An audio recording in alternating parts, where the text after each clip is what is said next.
हमारा 3 ही रीजन है। पहला तो सैलरी स्लिप दो व्यक्ति को, ताकि दूसरा इसके अंदर टीडीएस क्यों लागू करती हो, जबकि कंपनी का टेंडर 2 या 3 साल का होता है। कंपनी जाने के बाद में व्यक्ति बेरोजगार हो जाता है, वो मजबूर के अंदर पीएफ कटाता है, आप 10% उस पर टीडीएस। तीसरा, इस पे समय पे इंटरेस्ट क्यों नहीं आता है। बैंक के अंदर डिपॉजिट पड़ा पैसा हर 1 तारीख को इंटरेस्ट आ जाता है। इनका अभी तक अक्टूबर लग चुका है, 2023 का जो इंटरेस्ट आना था वो अभी तक नहीं आया, क्यों नहीं आया। और तीसरी चीज, इसके अंदर ईपीएस हम दे रहे हैं 8.33, कोई कम नहीं होता है सैलरी का भाग, 8.33 दे रहे हैं, और वो भी पूरी जिंदगी दे रहे हैं। उसके अंदर इंटरेस्ट लागू नहीं करोगे तो ये क्या होगा। 35 साल के अंदर 5.25 हमने दिए, आपने यहाँ पे 7500 रुपये पेंशन दे दी। अरे ये 7500 रुपये, अगर ये इतने पैसे 1,42,500 मैंने बताया, 9 साल 5 महीने जॉब करने के बाद में अगर बैंक में कहीं डालते हैं तो 7,000 रुपये वहीं से मिल रहे हैं, तो फिर हम 35 साल क्यों गवर्नमेंट को दे पैसे और इसमें राशि दे रहे हैं ना। फिर दूसरी चीज, हमारे को ऐसी कोई सुविधा नहीं है कि हमको टैक्स भरी है, जो गवर्नमेंट हमें यहाँ पे नहीं दे रही है इंटरेस्ट। काम व्यक्ति खरीदता है उसके भी टैक्स लगता है, और जो जॉब कर रहा है उसके भी टैक्स लगता है।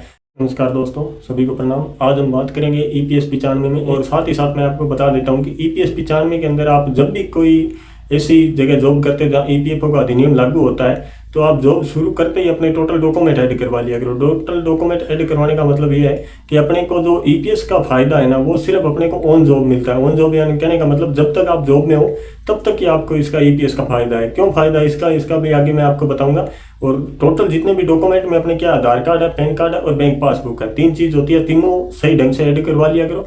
और ईपीएफओ के पोर्टल पे जाके आप चेक कर लो कि हाँ मेरे डॉक्यूमेंट ऐड है, ताकि किसी प्रकार से अपने को जो 7 प्रकार की पेंशन मिलती है इसके लिए। और दूसरा मैंने आपको बताया था ईडीएलआई जो बीमा योजना होता है, उसमें 7 लाख तक का अपने को ऑन जॉब किसी प्रकार से दुर्घटना वो बीमा पॉलिसी अपने परिवार को मिलती है।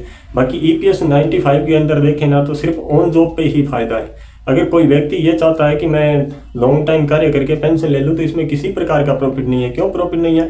एक तरफ आप देखोगे कि अपने 35 साल जॉब करने पे आपको जो 7500 रुपये पेंशन मिलती है, और एक तरफ मैं आपको बताऊंगा सिर्फ आप 9 साल जॉब करके इसके अंदर ये 7500 रुपये पेंशन के हकदार हो सकते हो। किस प्रकार से हो सकते हो वो भी मैं थोड़ा बोर्ड के माध्यम से समझाऊंगा। अब अपने दोनों तरफ से देखते हैं कि किस प्रकार से होता है। दूसरा सिस्टम आता है जो ईपीएस 95 का मैं बता रहा हूँ, 8.33% अपनी सैलरी का करती है, और मैक्सिमम 15,000 रुपये करती है। 15,000 का मैंने क्यों निकाला है, क्योंकि जो सरकार ने 17,400 वेज रेट कर रखा है, इस पे ईपीएस लागू होता है। इस पे ईपीएस लागू होता है तो 1250 रुपये पर मंथ अपने करता है। अगर अपने 1 साल का माने तो इसका 15,000 रुपये होगा, और 9 साल 6 महीने का आप मानोगे, 9 साल 6 महीने के अंदर 1,42,500 रुपये टोटल होता है। उसके बाद में अपने को 58 वर्ष की एज के अंदर ये देगा 2140 रुपये। अगर किसी व्यक्ति ने शॉर्ट टाइम के अंदर किया है तो यानी 9 साल और 6 महीने के बाद में पेंशन के लिए अप्रूवल होते हैं। अब अपना दूसरा फंड आता है जो मैक्सिमम 7500 वाला, इसको बोलते हैं अपने 35 साल जॉब करने पे अपने को टोटल जो रकम डिपॉजिट होती है ना, इसके अंदर 5,25,000 रुपये होती है। इस पे अपने को ये 7500 रुपये पेंशन देता है। अब अपना दूसरा पार्ट आता है कि कोई भी व्यक्ति अगर 9 साल 5 महीने के अंदर विड्रॉल ले पेंशन का, तो मैं उसको बताता हूँ कि जो 9 साल 5 महीने के अंदर विड्रॉल लेगा ना, वो व्यक्ति प्रॉफिट में रहेगा। क्यों रहेगा। 9 साल 5 महीने के अंदर आप पैसे निकाल सकते हो, 9 साल 5 महीने के 5 महीने में आप विड्रॉल ले सकते हो। इसका ये रूल के मुताबिक है कि आप विड्रॉल ले सकते हो इसका। अब आप विड्रॉल लोगे तो 9 साल अगर आप मैं मानूँ तो लगभग 1,41,250 रुपये इस राशि का विड्रॉल ले सकते हो। यानी कि इतने पैसे का आपको विड्रॉल ले सकते हो।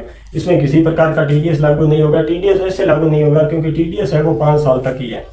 5 साल के बाद में कोई टीडीएस नहीं है। 1,41,250 रुपये अगर किसी बैंक के अंदर डिपॉजिट करवाते हो, मैं आपको ये नहीं कहता कि अगर कोई व्यक्ति पेंशन के लिए इच्छुक है तो कोई दिक्कत नहीं है, वो अपनी पेंशन के लिए ले, लेकिन पेंशन में जब तक कोई इंटरेस्ट या ऐसा कोई इसके अंदर परिवर्तन नहीं होता तब तक ये किसी प्रकार से प्रॉफिट नहीं है। क्यों प्रॉफिट नहीं है, मैं आपको ये एकदम क्लियर कर दूंगा कि आपने 35 साल जॉब की है, उसके बाद में यहाँ पे 7500 रुपये दे रहे हैं, और यहाँ पे सिर्फ आपने 9 साल और 5 महीने जॉब की है। मैं इसका 7500 रुपये निकाल के दिखा दूंगा आपको कि 7500 रुपये व्यक्ति को कैसे मिलते हैं। 1,41,250 रुपये। अब अपने को थोड़ा समझना होगा, किसी व्यक्ति ने अपने को पता है 22 या 23 साल के अंदर जॉब स्टार्ट कर देता है। वैसे लगभग 20 साल में आज के टाइम में जॉब करना पड़ता है, क्योंकि बेरोजगारी सिस्टम ये है, हर व्यक्ति की इनकम नहीं है उसकी वजह से। लेकिन अपने 22 साल मानते हैं, ये 22 साल के अंदर 9 और आप कर दो, इसके अंदर 9 करने के बाद में 31 साल तक उसने जॉब की। ये 31 साल जॉब की, 9 साल 31 साल जॉब करने के बाद में ये 58 के अंदर आपको पेंशन देंगे। तो 58 के अंदर अगर इसमें 31 में से 58 में से 31 आप निकालोगे ना डायरेक्ट, तो यहाँ पे 7 और यहाँ पे 2, 27 साल के लिए एज पड़ी है जो ये 27 वर्ष है। 27 वर्ष को मैं याद पहले अपने काउंट करते हैं कि 31 साल की एज के अंदर आपने पैसे डिपॉजिट करवाए, 31 साल। उसके बाद में 31 के अंदर 9 जोड़ेंगे 40 साल होंगे, 40 के अंदर 9 जोड़ोगे 49 होगा, और 49 के अंदर 9 जोड़ोगे तो लगभग 57 साल एज होगी यहाँ पे, 57 साल। मैं 58 नहीं मानता हूँ इसको, एक कम ही कर लेते हैं, क्योंकि अपने मान लेते हैं कि 32 साल की एज में आपने डिपॉजिट करवाया। 32 साल की एज में आपने कितना डिपॉजिट करवाया था? 1,41,250 रुपये। ये 40 साल की एज के अंदर आपके 2,84,500 रुपये हो जाएंगे।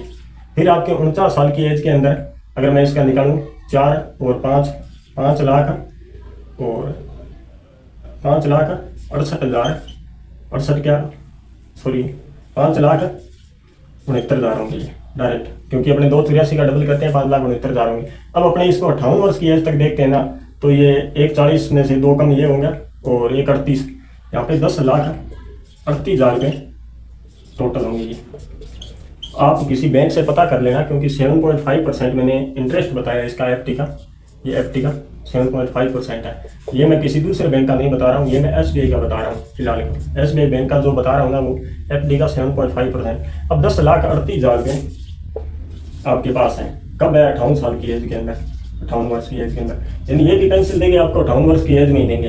अब इस पे सीनियर सिटीजन लागू हो चुका है, क्योंकि सीनियर सिटीजन मैंने आपको बताया था 58 वर्ष की एज के अंदर सीनियर सिटीजन लागू हो जाता है। उसके बाद में सीनियर सिटीजन को फिलहाल एफडी पे जो इंटरेस्ट दे रहे हैं ना, वो 8% का दे रहे हैं, 8% का। अब आप 10,38,000 का अगर आपने इंटरेस्ट निकाले ना 8% से प्रति वर्ष, तो 10,80,000 रुपये होता है। और ऊपर अपने 38,000 का निकालेंगे तो 38,000 का लगभग 3 या 4 84,000 के समथिंग होगा, 84,000 रुपये। यहाँ पे 84,000 रुपये हुए टोटल 1 साल के। अब अपने को पेंशन तो ये हर मंथ दे रहे हैं, तो हर मंथ का मैं बता रहा हूँ आपको, अगर आप 12 में डिवाइड करोगे ना, तो 12 डिवाइड करते हैं 12 × 7, 12 × 7 करोगे 84,000। यहाँ पे 9 साल 5 महीने जॉब करने के बाद में अगर आप हर मंथ उठाओगे ना, तो 7,000 रुपये आपको सिर्फ उस पैसे का इंटरेस्ट आएगा। क्योंकि मैंने आपको बताया 58 साल की एज में ये देंगे आपको। यहाँ पे आप 35 साल जॉब करते हो, उसके बाद में ये 7500 रुपये आपको दे रहे हैं। और यहाँ आपने 9 साल 5 महीने जॉब की, उसके बाद में चाहे आप अपना व्यापार कोई खोल सकते हो। इस पैसे का विड्रॉल लेके अगर बैंक के अंदर डिपॉजिट करवाते हो, तो बैंक के अंदर डिपॉजिट करवाने पे ये 7,000 रुपये पर मंथ इंटरेस्ट आएगा। दूसरी चीज़ इसमें क्या फ़ायदा? दूसरी चीज़ इसमें यह फ़ायदा है कि आपने डिपॉजिट करवा दिया। यहाँ पे अगर पेंशन के अंदर डिपॉजिट करवाओगे, हर साल आपको फिर चलते चलते पेंशन बंद हो जाती है। फेस अप्रूवल कराओ, आधार से अप्रूवल दो, ये दो वो दो, चलते चलते इनके फिरते रहो। और कई बार तो ऐसा सिस्टम होता है आधार अप्रूवल अमान्य हो जाता है इनका, फिर इनके ऑफिस में धक्के खाते फिरो। लेकिन अगर आपका बैंक के अंदर डिपॉजिट है ना, तो डायरेक्ट बैंक जाओ, वो पहली बात तो आपको बुलाएंगे नहीं, क्योंकि एक ही बार केवाईसी होती है बैंक की, उनको किसी प्रकार से नहीं है। दूसरा, इसके अंदर आप नॉमिनी करवा लोगे ना, तो ये फायदा होगा कि जब भी किसी बुजुर्ग व्यक्ति ने जितने टाइम पेंशन ली तब तक तो उसने इंटरेस्ट उठाया इसका, उसके बाद में डेथ होने पे ये जो बता रहा हूँ 10,38,000 रुपये, ये भी आपके परिवार को मिल जाएगा। लेकिन यहाँ पे अगर किसी व्यक्ति की डेथ हो गई ना, तो ये टोटल पैसा गवर्नमेंट ही रख लेती है, किसी प्रकार का परिवार को नहीं देती है। अब इसीलिए किसी व्यक्ति को बुरा लगता है, कल मैंने वीडियो के अंदर बताया था, मेरे वीडियो के ऊपर स्ट्राइक दी थी। एक हक के लिए बोलने के लिए अगर चाहे स्ट्राइक दे, चाहे कितने चैनल बंद करवाए, मेरे 2 पहले ही बंद करवा दिए, क्या फर्क पड़ता है? बंद करवाने तो कोई दिक्कत नहीं है, हम अपनी जो मांग है ना उसके बारे में। और एक चीज़ मैं आपको बताऊं, अगर आपको सीखना है ना, तो अब आप वो दिल्ली वाला आंदोलन देख लो। वहाँ पे कौन व्यक्ति है? वो व्यक्ति है जिनकी पेंशन आ रही है। उनको कोई शौक नहीं है कि वो 60 साल की एज के अंदर जाके वहाँ बैठे। लेकिन क्या करें, अब कई व्यक्ति कहते हैं बीजेपी कांग्रेस, तो बीजेपी कांग्रेस क्यों कर रहे हो? इसके अंदर राजनीति जितनी कोई बुरी चीज़ नहीं है। क्यों नहीं है? क्योंकि इसको लागू करने वाला नरसिम्हा राव जो अपने प्राइम मिनिस्टर थे 1995 में, वो कांग्रेस के थे। और इसको लिमिटेड में करके 20 व्यक्ति से ऊपर हर व्यक्ति की ईपीएस कटना अनिवार्य किया था संविधान के अंदर, जो ये बीजेपी गवर्नमेंट ने किया था। 2014 के बाद में फंडामेंटल ऐसा कर दिया कि ठेकेदार प्रथा पूरी तरीके से रोक लगा दी, और इन्होंने ऐसा कर दिया। फिर उन्होंने क्या क्या थोड़ी बहुत मांग उठी कि मजदूर व्यक्ति का अत्याचार हो रहा है, तो बोला वेज रेट जारी कर देते हैं। इन्होंने वेज रेट जारी किया। आज 10 या 12 हज़ार में इंडस्ट्रीज के अंदर वो व्यक्ति बोलना नहीं चाहते। क्यों नहीं? उनको पता है वो एक ही चीज़ बोलते हैं, हम जाते हैं तब क्या यार भैया बोलेंगे यहाँ पे, कल हमारे को यहाँ से हटा देंगे। यहाँ जना घना ठेकेदार बना पड़ा है। यहाँ पे हर व्यक्ति को कोई लिमिटेड का लाइसेंस ले लो, आप लेना चाहते हो आप ले लो। आपके पास में अगर 20 व्यक्ति है, आप लिमिटेड का लाइसेंस अप्लाई करते हो, मिल जाता है। फिर गवर्नमेंट उनको यही नहीं पूछती है कि इनका पैसा आप 17,400 रुपये है वो कहाँ पे दे रहे हो, किस जगह डिपॉजिट कर रहे हो। कोई सैलरी स्लिप नहीं है, कोई ESI नंबर नहीं है, कोई उनके डॉक्यूमेंट तक नहीं जोड़ती है कंपनी। EPFO के अंदर किसी प्रकार से ऐसे व्यक्तियों के मेरे पास में 10 से 12 व्यक्तियों के डेली कॉल आते हैं जिनके डॉक्यूमेंट ऐड नहीं किए हुए। तो इसमें कौन सा फायदा है? गवर्नमेंट कोई संस्था बनाए या किसी प्रोग्रेस के अंदर करे, तो उसके अंदर ये भी जब गवर्नमेंट ने इसको काटने का नियम कानून के अंदर बना दिया था तो इसको फिर वापस देने का भी नियम कानून के अंदर बनाए ना। ये तो है नहीं कि हम कोई वो 5 किलो वाला राशन उठा रहे हैं आपके यहाँ से। अरे टैक्स का पैसा है टोटल का टोटल, कोई गवर्नमेंट जेब से नहीं दे रही है। और यहाँ पे जो दे रहे हैं ना वो 35 साल, यहाँ पे काफी लंबी एज होती है 35 साल की। 35 साल तक आप एक एक पैसा उसके अंदर से निकाल के दे रहे हो, किसी प्रकार से अपने घर को सेटलमेंट कर रहे हो। दूसरी चीज, आप गवर्नमेंट बैंक से लोन लेके देखो, अगर वो आपसे इंटरेस्ट नहीं लेंगे, एक किस्त ड्यू करो, दूसरे दिन आपके घर आ जाएंगे वो। ये चीज है, बोलने के लिए किसी व्यक्ति का, हर व्यक्ति का माइंड अलग अलग होता है। जो जिसको बोलना है वो बोले, तब तक गवर्नमेंट हम इसके खिलाफ आवाज उठाएंगे जब तक इसके अंदर इंटरेस्ट लागू नहीं कर देता। हमारा 3 ही रीजन है। पहला तो सैलरी स्लिप दो व्यक्ति को, ताकि उसको पता चले कि मेरी वेज रेट की सैलरी कहाँ कहाँ जा रही है, ताकि ये ठेकेदार जो बीच में खाते हैं ना लिमिटेड वाले कंपनी, ये बंद हो जाएगा। दूसरा, इसके अंदर टीडीएस क्यों लागू करती हो, जबकि कंपनी का टेंडर 2 या 3 साल का होता है। कंपनी जाने के बाद में व्यक्ति बेरोजगार हो जाता है, वो मजबूर के अंदर पीएफ कटाता है, आप 10% उस पर टीडीएस। तीसरा, इस पे समय पे इंटरेस्ट क्यों नहीं आता है। बैंक के अंदर डिपॉजिट पड़ा पैसा हर 1 तारीख को इंटरेस्ट आ जाता है। इनका अभी तक अक्टूबर लग चुका है, 2023 का जो इंटरेस्ट आना था वो अभी तक नहीं आया, क्यों नहीं है। और तीसरी चीज, इसके अंदर ईपीएस हम दे रहे हैं 8.33, कोई कम नहीं होता है सैलरी का भाग, 8.33 दे रहे हैं, और वो भी पूरी जिंदगी दे रहे हैं। उसके अंदर इंटरेस्ट लागू नहीं करोगे तो ये क्या होगा। 35 साल के अंदर 5-25 हमने दिए, आपने यहाँ पे 7500 रुपये पेंशन दे दी। अरे ये 7500 रुपये, अगर ये इतने पैसे 1,42,500 मैंने बताया, 9 साल 5 महीने जॉब करने के बाद में अगर बैंक में कहीं डालते हैं तो 7,000 रुपये वहीं से मिल रहे हैं। तो फिर हम 35 साल क्यों गवर्नमेंट को दे पैसे। हम गवर्नमेंट को पैसे दे रहे हैं ताकि गवर्नमेंट प्रोग्रेस करे, अपना इन्वेस्ट करे, थोड़ा बहुत यहाँ पे रोजगार आए। तो गवर्नमेंट को एक बार इसमें राशि दे रहे हैं ना। फिर दूसरी चीज, हमारे को ऐसी कोई सुविधा नहीं है कि हमको टैक्स फ्री है, जो गवर्नमेंट हमें यहाँ पे नहीं दे रही है इंटरेस्ट। काम व्यक्ति खरीदता है उसके भी टैक्स लगता है, और जो जॉब कर रहा है उसके भी टैक्स लगता है। दूसरी चीज, ईएसआई को हॉस्पिटल अलग कर दिया। ईएसआई हॉस्पिटल हर सिटी के अंदर थोड़ी है, वो तो पूरे स्टेट के अंदर 4 या 5 हॉस्पिटल है। अब ये तो ईएसआई कार्ड करो और गवर्नमेंट हॉस्पिटल में लागू करो, अलग बनाने की जरूरत ही नहीं है। ये इतनी चीजें हैं हमारा, और किसी प्रकार से पर्सनल किसी विरोध नहीं है। अगर किसी व्यक्ति को बुरा लगता है तो जो मर्जी करो। यहाँ पे क्या, ये एक चैनल बंद होगा, हम दूसरा बना लेंगे, क्योंकि ऐसा कोई यूट्यूब का रूल नहीं है कि आप दूसरा चैनल नहीं बना सकते। यहाँ क्या, एक दूसरी जीमेल आईडी जनरेट करनी है। पहले भी 2 ब्लॉक हो चुके हैं, ये तीसरा और हो जाएगा, मुझे कोई फर्क नहीं पड़ता। इस पर भी स्ट्राइक आई हुई है, स्ट्राइक तो मैंने हटवा ली, लेकिन अब मुझे इसके प्रकार यूट्यूब ने साफ साफ बोला है कि अगर कोई वीडियो में गलत बोलता है हम उसके खिलाफ एक्शन लेते हैं। ट्विटर पे मैंने पूरा उनका नियम और टर्म कंडीशन बोलते हैं जिसको पूरा पढ़ा था। उन्होंने कहा आपकी वीडियो के अंदर कोई किसी प्रकार का गलत नहीं है, और वीडियो उन्होंने वापस भेजा, मैंने उसको दोबारा अपलोड किया था।